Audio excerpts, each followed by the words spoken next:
have been seeing reports that they're toying with the idea of charging Newsom and Mayor Bass, which, again, it seems a bit of a stretch. Let's see. I had it here. Okay, so this is from the Daily Caller, which admittedly is a conservative news outlet. So keep in mind, there's always a political bent when you take news articles from this site. And most news agencies have some kind of political bent, like CNN would be a radical leftist freak show, right? But this would definitely be conservative. Now, this is by Melanie Wilcox, posted June 8th. Trump's border czar says Newsom and Mayor Bass, could face federal charges over ICE riot response. Now, do we have actual video of this? Deployed in that manner by the President of the United States. What's different? President Trump is sending the National Guard to help us protect public safety here. You've seen the videos. Go to these protests and see what's happening. We got protesters making threats against officers, assaulting officers. True. Now, just recently, in the last hour, we got protesters with Molotov cocktails. The protesters are purposely trying to overwhelm law enforcement. President Trump's being the National Guard. Again, I want to be clear, not just to protect the law enforcement officers, to protect this community, because people are going to get injured. I'm telling you, the rhetoric is so high against ICE officers in this city. It's a matter of time before someone gets seriously hurt. You said killed earlier today. Absolutely. Do you believe that ICE might kill someone on the streets of LA? What I said was, if this rhetoric continues, this violence continues, someone's going to lose their life. It's an anti-Trump agenda, anti-ICE agenda, and they're going to keep coming.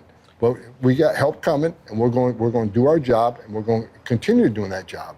You've also mentioned Mayor Karen Bass and Governor Gavin Newsom, and there have been threats, previously that if you stand in the way of your enforcement operations, you could be subject potentially to arrest. Are you saying that about Mayor Bass and Governor Newsom? Are they at risk of being arrested? I'll say it about anybody. You cross that line.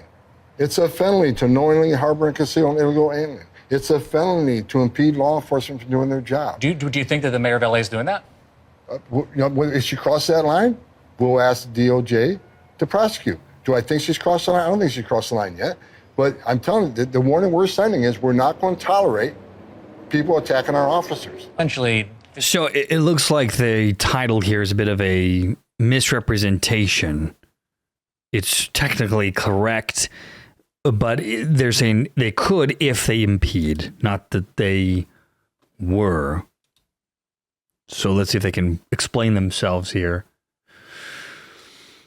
President Trump's border czar said Sunday the California Governor Newsom Homan told NBC someone's going to lose their life, which we saw, etc., etc., etc. Yeah, so it's if they stand in the way of law and order. Homan also rebutted claims that schools were caught in the violence, saying there was no one outside of schools. The unrest followed ICE's arrest of over 100 illegal aliens, some identified as gang members and drug traffickers, during raids across downtown Los Angeles and surrounding suburbs. Reuters reported the demonstrators responded with violence, burning cars, throwing rocks and fireworks, and defacing property with slogans like "Kill ICE." Law enforcement and National Guard troops dispersed the crowds using tear gas, and in response, President Trump deployed 2,000 of National Guard they took them from California. And of course, as we talked about, Governor Newsom is crying about that, and he wants his troops back. So it looks like this story is a bit over the top. So, okay, yeah, they're not claiming that Newsom or Bass have actually broken any laws just yet, but they're saying if you around, you're going to find out. So there's that.